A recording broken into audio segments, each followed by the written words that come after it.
in the Crown accounts, and they are not living up to their own highest ideals of rational economic thought. Order. The member's time has expired. Paul Foster-Bill.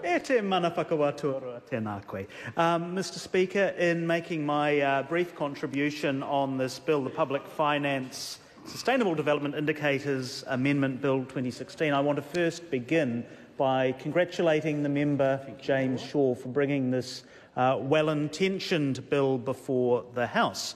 Whilst I might not necessarily agree with the mechanism the member uses to try and implement the changes that he's wanting to bring about, I will nonetheless congratulate him for his noble intentions of improving and safeguarding and better reporting on the state of our environment. This is, I think, a positive intention. But a couple of the issues that I have around this bill, and actually I would say to the former late leader of the Labour Party, Mr Cunliffe, that it is not the Select Committee's job to formulate legislation. It's their job, he should know, to review it and to amend it and to improve it. But when we're starting from a position of legislation which actually has some rather difficult inconsistencies and some unnecessary duplication, I do wonder whether it is beyond, in fact I would posit that it is certainly beyond the scope and responsibility and leisure domain of a select committee in the New Zealand Parliament to so extensively rewrite the legislation as to make it workable. So the inconsistencies I want to refer to are around the roles of ministers and departments. So this bill envisages that the Minister of Finance is responsible for tabling indicators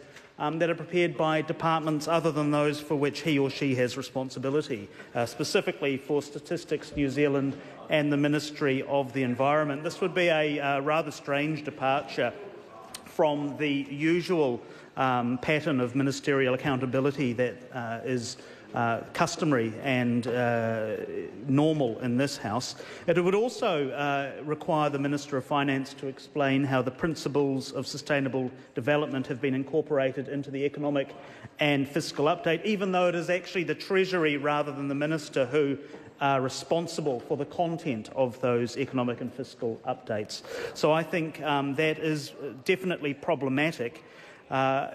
I think we have in this country a fine tradition of improving the fiscal responsibility and transparency of our public finances, and this is something I'm quite proud of as a Kiwi and a strong supporter of Transparency International, a member of our local branch of Transparency International, and it's one of the things which allows us to achieve our status, as we have done, as the least corrupt country, certainly in terms of perception of public service corruption. No, we are the #1 least corrupt country in the world in the latest Transparency International review of these things. I think the member is at least a year out of date in his facts across the aisle there. But the issue is that this bill does cut across the environmental reporting measures which this government has already brought in and put into place. So in 2015, we did pass a new Environmental Reporting Act which does back up our reputation with our clean and green brand with authoritative and independent information on the state of our environment in New Zealand. This requires the government statistician to provide statistics which meet a very high quality of standards, and this independence is further strengthened by the role of the Parliamentary Commissioner for the Environment. So I think the measures that the member is proposing, while well-intentioned, are unnecessary because they cut across that environmental reporting that we have already put into place.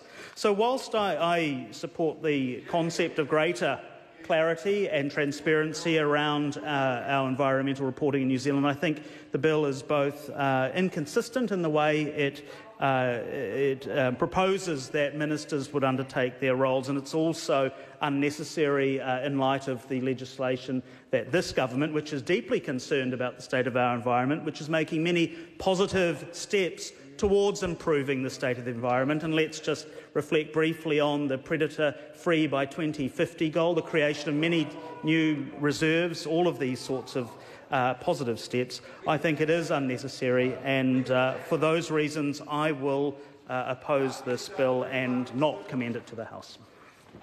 Call James Shaw, 5 minutes in reply. Yeah, thank